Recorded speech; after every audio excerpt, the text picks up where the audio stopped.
के शकरगढ़ में सैकड़ों सरहदी कस्बों और देहातों को शहर से मिलाने वाला अकलौता पुल टूट फूट का शिकार है। पुल के हिफाजती जंगले टूट चुके हैं। पुल के किसी वक्त भी गिरने के खदशे से शहरी खौफजदा हैं। इस हवाले से नाज़रीन मज़ीद तफसीलात हासिल कर लेते हैं शकरगढ़ से नुमाइंदा कैटू टेलीविजन अजहर अमीन से। जी अजहर, अपडेट कीजिएगा इस पुल के हवाले से।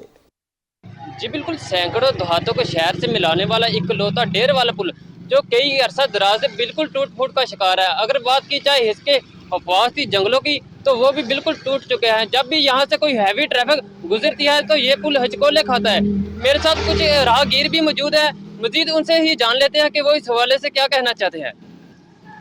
सारा तुम खुद देख रहे हो कि बहुत ज़्यादा खतरा है कि इतना खतरा है कि अगर इतना इन्ना हिल रहा है कि अगर कोई कोई पता नहीं खुदा न खासा ऐसा कोई हादसा बन जाता कि लोग यानी कि डेथ का शिकार हो जाए या वड्डी गड्डी इतनी गुजरती है, गड्डी नीचे गुजर जाए तो क्या लोगों का की हादसा बनेगा।